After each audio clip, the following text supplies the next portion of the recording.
Bienvenue dans le débat de France 24. Le Premier ministre israélien Benjamin Netanyahou est remonté. Il demande aux États-Unis de fixer une ligne rouge à l'Iran qui poursuit son programme nucléaire. Alors pour le moment, Barack Obama, en pleine campagne électorale, préfère privilégier les sanctions à l'égard de Téhéran, des sanctions qui pour l'heure ne semblent pas freiner le régime. Benjamin Netanyahou va-t-il attendre encore longtemps avant de frapper? Israël a-t-il les moyens d'y aller seul? Le résultat de l'élection américaine est-elle déterminante dans ce conflit? Eh bien, on va en parler ce soir avec nos invités, avec Thierry Coville. Bonsoir, merci d'être avec nous. Vous êtes professeur à Novancia, chercheur à l'IRIS, spécialiste de l'Iran et auteur de L'Iran, la révolution invisible, et c'est aux éditions La Découverte. Avec nous sur ce plateau, Pierre Conessa, bonsoir. Vous êtes ancien haut fonctionnaire au ministère de la Défense, auteur de La fabrication de l'ennemi ou comment tuer avec sa conscience pour soi, et c'est aux éditions Robert Laffont. Avec nous en duplex de Washington, Patrick Lawson, bonsoir, merci d'être avec nous. Vous êtes directeur de recherche au Washington Institute for Near East Policy. Et puis avec nous, en direct de Jérusalem, Avi Pazner, Tel Aviv, pardonnez-moi, Avi Pazner, qui est le porte-parole du gouvernement israélien. Alors avant de commencer ce débat, je vous propose tout de suite d'écouter le Premier ministre israélien, Benjamin Netanyahou. C'était ce mardi à Jérusalem. Jusqu'ici, il est clair que la diplomatie et les sanctions n'ont pas fonctionné. Les sanctions ont touché l'économie iranienne, mais elles n'ont pas stoppé le programme nucléaire iranien. C'est un fait. Et le fait est que chaque jour qui passe, l'Iran se rapproche de plus en plus de la bombe nucléaire. Maintenant, si l'Iran sait qu'il n'y a pas de ligne rouge, si l'Iran sait qu'il n'y a pas de date limite, que fera-t-il ?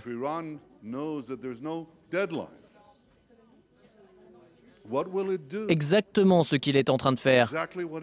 C'est-à-dire qu'il cherchera sans aucune ingérence à obtenir la capacité nécessaire en matière d'armement nucléaire et à partir de là, la bombe nucléaire. Avi Pazner, alors on l'a entendu de la bouche de Benjamin Netanyahou, les sanctions ne fonctionnent pas. Vous demandez aux États-Unis de fixer une ligne rouge à Téhéran. Alors c'est quoi cette ligne rouge à ne pas franchir, Monsieur Pazner?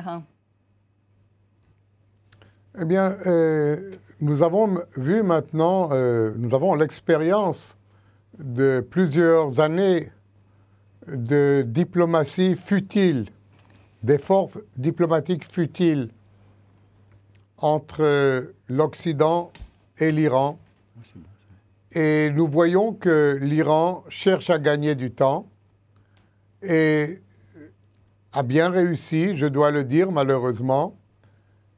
Elle continue sa course effrénée vers la bombe atomique.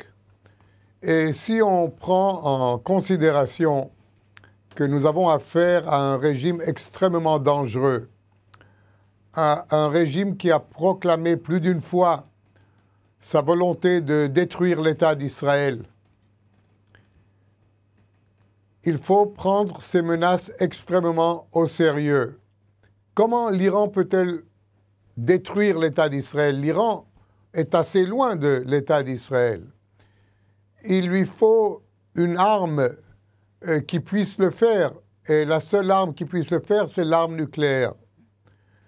Et si l'on prend les menaces iraniennes d'un côté, le développement nucléaire iranien de l'autre, il n'y a aucun doute possible que l'objectif soit de développer une arme qui puisse servir la volonté des dirigeants iraniens d'aujourd'hui. Mais Monsieur Pazner, c'est quoi, pardonnez-moi, mais c'est quoi la ligne rouge que Téhéran ne doit pas franchir? C'est quoi cette ligne rouge, précisément? Eh bien, nous ne l'avons pas décrit explicitement, car nous voulons pouvoir en parler en toute liberté et avec nos amis américains et avec nos amis européens. Mais il s'agit de changer d'attitude, de changer de stratégie face à l'Iran, puisque la stratégie actuelle, qui est l'engagement diplomatique, c'est-à-dire une série de rencontres qui ne donnent absolument rien avec les représentants iraniens, qui, d'un côté, sourit et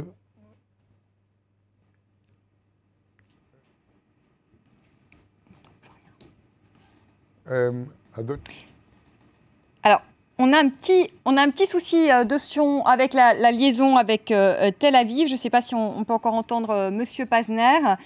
Apparemment, non. Monsieur Pazner, est-ce que vous nous entendez ? Alors, on a un petit souci de liaison. On va vous retrouver dans un instant, Monsieur Pazner. Pierre Conissa, est-ce qu'on peut imaginer, je vais poser la question à Avi Pazner, mais je vais lui poser dans un instant, que Israël intervienne sans feu vert des Américains ? Est-ce que c'est envisageable aujourd'hui ? Militairement, c'est extrêmement difficile. Militairement, c'est même quasiment impossible. Ne serait-ce que parce que c'est une opération qui techniquement est quand même très différente de ce qu'a déjà fait Israël contre Irak, si vous voulez, cette centrale nucléaire irakienne, ou contre le centre de recherche syrien. On est sur une opération à longue distance qui suppose le survol au moins de plusieurs pays frontaliers, dont l'Irak, qui suppose évidemment un mutisme, notamment des AWACS américains qui sont en Arabie Saoudite, etc., etc. Donc il y a quelque chose qui, si vous voulez, techniquement est extrêmement difficile. Et puis ça suppose évidemment plusieurs ravitaillements en l'air d'une flotte qui supposerait évidemment plus d'une centaine d'avions simultanément en train d'agir. Bon. Donc c'est une opération qui est extrêmement lourde, extrêmement coûteuse et dont je n'imagine pas une minute qu'elle puisse se faire sans que les Américains fournissent du renseignement, de l'appui aérien, du ravitaillement en vol, etc. Monsieur Pazner, on a retrouvé, je vous donne la parole, Thierry Coville, on a retrouvé la ligne avec Tel Aviv. Est-ce qu'il n'est pas exclu, est-ce qu'on peut dire aujourd'hui qu'il n'est pas exclu qu'Israël intervienne, frappe l'Iran sans feu vert des Américains ? Est-ce que vous l'envisagez ? Bien, écoutez, vous savez que nous préférons évidemment travailler ensemble avec nos amis parce que la menace n'est pas seulement dirigée contre Israël, c'est une menace qui est dirigée contre tous les pays du Moyen-Orient qui sont proches de l'Amérique. C'est une menace aussi face à l'influence occidentale au Moyen-Orient. Et donc, nous préférons évidemment travailler de concert avec nos amis. Les Américains. Mais le danger, à nos amis américains, oui.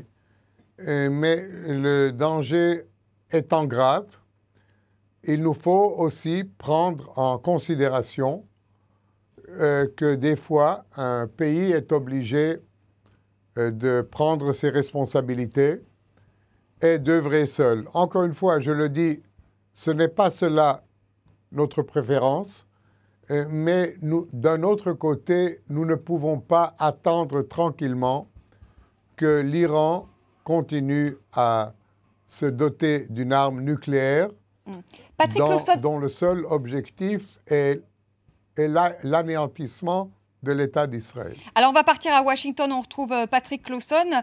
Patrick Clauson, pourquoi l'équipe de Barack Obama refuse de fixer aujourd'hui une ligne rouge à Téhéran, refuse finalement de répondre favorablement à Israël? Il y a quelques raisons.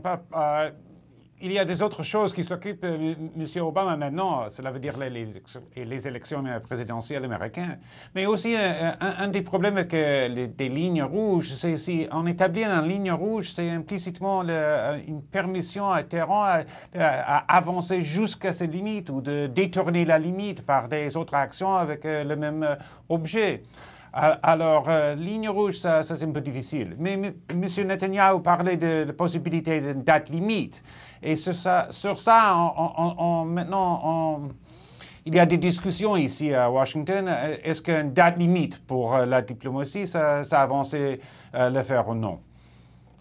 Thierry Coville, est-ce que vous croyez possible une attaque israélienne sans feu vert des États-Unis? Est-ce que vous croyez seulement qu'une attaque est possible, si ce n'est pas demain matin, peut-être dans les mois qui viennent, qu'à un moment donné, il y aura une limite et que Israël dira « stop maintenant » ? Ce que je sais, moi je ne connais pas assez Israël, les ramifications, mais bon, j'ai lu quand même, et je ne suis pas le seul, une déclaration du chef de l'armée israélienne qui disait qu'à son avis, l'Iran n'avait pas la bombe atomique. C'était il y a 2 mois quand même. Et à son avis, le gouvernement iranien était rationnel et ne cherchait pas l'arme nucléaire. Alors j'ai du mal à comprendre. Ce que je perçois quand même, c'est une énorme politique, un coup de communication, avec une fenêtre de tir qui est bien placée. C'est juste avant les élections américaines, pour décrire l'Iran comme le mal absolu, etc. Il faut absolument les attaquer, etc. En simplifiant énormément la réalité. Enfin, rappelons quand même rapidement que s'il y a eu un programme nucléaire iranien, était arrêté après la révolution par Khomeini, et il a repris parce que l'Iran était quand même attaqué par l'Irak, soutenu par les Occidentaux. C'est à ce moment-là que les Iraniens ont pu penser à une militarisation du programme. Donc ça n'avait rien à voir avec Israël. Donc c'est toujours facile de simplifier la réalité, mais l'histoire nous montre une réalité bien différente. Et l'Iran n'a attaqué personne depuis 300 ans quand même, je veux dire. Mais ce que vous voulez nous dire, c'est que l'Iran ne cherche pas à avoir la bombe atomique? On n'en sait rien. On n'a aucune preuve.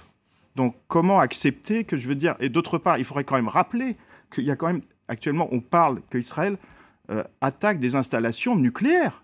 Alors tout le monde nous parle des conséquences d'une éventuelle riposte des méchants Iraniens, mais je voudrais qu'on m'explique qu'est-ce qui va se passer s'il y a une bombe de je ne sais pas combien de kilos ou de tonnes qui tombe sur une installation nucléaire et l'uranium, la radioactivité qui va se diffuser en Iran. Quelqu'un y a pensé à ça? Mais on peut aussi vous retourner l'argument en disant, et si une bombe nucléaire tombe sur Israël?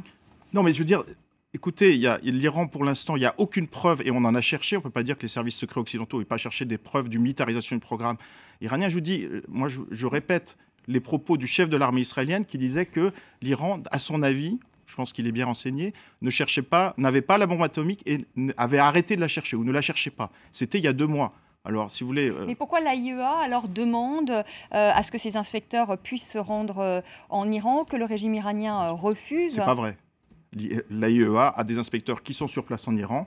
Si on sait combien l'Iran enrichit d'uranium, il y a des vidéos, il faudrait aussi le rappeler, qui montrent gramme par gramme combien d'uranium est enrichi par l'Iran. Il y a un contrôle de l'AIEA en Iran. Le problème, c'est sur le site militaire de Parchin. Oui, d'ailleurs, ils ont demandé accès à ce site parce qu'ils disent qu'il y a eu des explosions apparemment et qu'il y aurait eu des traces et que les autorités iraniennes auraient balayé ces traces et qu'ils veulent aller sur le site. Je suis d'accord, mais si vous voulez, ce qu'il faut aussi rappeler, lors des dernières négociations à Moscou, l'Iran a dit qu'on était prêt à négocier sur ce sujet. Donc c'est si important maintenant, pourquoi on n'a pas véritablement négocié pour aller effectivement visiter le site de Parchin? Avi Pazner, vous voulez peut-être répondre à Thierry Coville? Mais absolument. Qui dit qu'il n'y a pas de preuve aujourd'hui que l'Iran veuille se doter de l'arme atomique. Nous avons des preuves, les Américains ont des preuves que le programme iranien qui se déroule en cachette dans le plus grand secret, en le cachant du comité atomique international, a pour but final la bombe atomique. C'est vrai que pour l'instant, ils ne l'ont pas. Et notre chef de l'état-major l'a dit, que pour l'instant, l'Iran n'a pas d'armes nucléaires. Mais l'Iran, si elle continue ce processus, peut avoir l'arme nucléaire en moins d'1 an. Ils ont assez de matériel fissable, ils auront les technologies nécessaires et il ne manque que le mot d'ordre du leader suprême, Khamenei, pour qu'en quelques semaines, l'Iran se dote de l'arme nucléaire. Et alors, à ce moment, Israël est en danger extrême, car nous, malheureusement, devons prendre sérieusement les menaces du régime d'anéantir l'État d'Israël. Il s'agit là d'une idéologie extrémiste qui a fait ses preuves depuis plusieurs années d'ailleurs. Et je crois que c'est une erreur de ne pas écouter ce que disent les leaders iraniens. D'ailleurs, alors justement, je crois qu'il n'y a pas de précédent. Oui, je voudrais justement que Thierry Coville réponde. Il n'y a pas de précédent. Oui, Avi Pazner, allez-y. Oui, je voulais vous dire, nous ne connaissons pas de précédent qu'un pays membre des Nations Unies menace d'anéantir un autre pays. Et je ne comprends pas comment ne peut-on pas prendre sérieusement, quand on connaît les leçons de l'histoire, des menaces qui sont proférées par un régime qui a fait du négationnisme de la Shoah, de l'Holocauste, de la Deuxième Guerre mondiale, une idéologie pour mieux préparer un second holocauste. Ouais. Alors, Thierry Covey, vous comprenez quand même les inquiétudes israéliennes. C'est vrai que les mots ont souvent été insultants, enfin, à la limite de l'acceptable de la part du régime iranien vis-à-vis d'Israël. Oui, oui, tout à fait. Il fallait anéantir Israël. Je regarde, donc les inquiétudes, vous les comprenez. Oui, hein. oui, tout à fait. Mais je pense que le rôle des hommes politiques, c'est de garder les pieds sur terre et de ne pas jouer sur les peurs, souvent qui sont irrationnelles, pour justement motiver des politiques qui servent à améliorer leur popularité. Il n'y a pas qu'Israël qui fait ça, mais je pense qu'on joue sur des peurs irrationnelles. Donc à force de dire que l'Iran est une menace, l'Iran va attaquer, déjà, je veux dire, je pense que le régime iranien est rationnel. On ne peut pas dire qu'il est rationnel, il fabrique la bombe atomique, il a plein de chercheurs, etc. Je veux dire, soyons sérieux, s'il lance la bombe atomique, l'Iran est rasé aussi. Les Iraniens veulent vivre, ils ont envie, donc il y aura une riposte. D'autre part, se lancer dans cette action-là, il faudrait poser la question, est-ce qu'on a bien réfléchi aux ripostes nécessaires? Moi, je connais un petit peu les Iraniens. Croyez-moi, il y aura une riposte, elle ne durera pas 10 ans, hein, ce sera 100 ans ou 200 ans. Donc, est-ce qu'on sait où est-ce qu'on met les pieds? Les victimes civiles en Iran, hein, on sait que la société iranienne, contrairement à ce qui a été dit, est sans doute la société qui a le plus évolué au Moyen-Orient, on peut l'appeler occidentale. Donc, est-ce qu'on a pensé aux victimes civiles? Donc, si vous voulez... Oui, mais alors justement, sur les victimes civiles, j'aurais posé aussi la question à Pierre Conessa. Vous y connaissez bien en matière de défense. Est-ce qu'on peut justement imaginer une frappe qui ne vise pas des civils, des bombes? Alors, j'ai entendu, pardonnez-moi, je ne suis pas une spécialiste militaire, mais vous allez me dire, Pierre Conessa, des bombes à fragmentation. Donc, est-ce que ça touche les civils? Parce que ce qu'il faut expliquer, c'est que ces sites nucléaires, si j'ai bien compris, sont sous des montagnes, souvent sous terre. Est-ce qu'il n'y a pas des possibles de frappes chirurgicales? C'est-à-dire, comme on l'a vu finalement à Osirak en Irak, c'était un coup. Oui, mais voilà, si vous voulez, il y a plusieurs choses. D'abord, la guerre a commencé. N'oubliez pas qu'il y a eu six ingénieurs iraniens qui ont été assassinés dans des conditions d'ailleurs assez surprenantes, parfois même au prix d'explosion d'une voiture, tuant des gens aux alentours. Donc la guerre a commencé. Mettez-vous dans la peau des Iraniens, pour eux, c'est une évidence. D'autre part, ils ont fait l'objet de 2 attaques informatiques. Et quand nous, rappelez-vous, un des États baltes a été attaqué par la Russie au moment du déplacement d'un monument aux morts, on a considéré que c'était quasiment un acte de guerre. Donc il faut déjà se mettre dans l'idée que la guerre a commencé. La deuxième remarque, je suis très étonné par ce que dit monsieur le porte-parole du ministre israélien des Affaires étrangères. Comment peut-on dire qu'en 6 mois, on va avoir la bombe sans jamais avoir fait un seul essai? Ça ne tient pas debout. Les Israéliens le savent bien, puisque leurs essais, les ont fait dans le Nevada, avec l'aide des Américains. Donc je veux dire, comment peuvent-ils imaginer qu'en 6 mois, on va avoir une bombe qui va être militarisée, qui va être transportée par un vecteur qu'on ne connaît pas, pour atteindre justement Israël avec des systèmes satellitaires de guidage qu'on n'a pas? Donc c'est quelque chose qui, techniquement, est totalement déconnecté de la réalité. Et enfin, la dernière chose, moi je continue à prétendre que je pense que les Iraniens vont se doter de la bombe. Je pense que quand on a eu leur histoire, comme l'a rappelé Thierry, n'importe quel homme d'État, qui soit de droite, de gauche, qui soit conservateur, qui soit moderniste, de toute façon déciderait que ce pays ne dépend, la sécurité de ce pays ne peut dépendre que de la bombe. Et quand ce sont ceux qui ont soutenu l'Irak, ceux qui ont vendu Eurodif au Shah d'Iran, ceux qui ont vendu des armes chimiques à l'Irak, etc., vont venir lui expliquer que sa sécurité doit dépendre de ces gens-là, comment voulez-vous qu'ils y croient? On est dans un monde totalement surréaliste. Vous défendez le fait que finalement l'Iran a droit à la bombe atomique? Je prétends que quand on a fait un Frankenstein, qui est le régime iranien, il faut savoir qui est le créateur de Frankenstein. Et le créateur de Frankenstein, ce sont tous ces gens qui n'arrêtent pas de dire il faut tuer le monstre. Or, c'est eux qui l'ont créé. On posera la question à Avi Pazner dans la deuxième partie du débat. À tout de suite.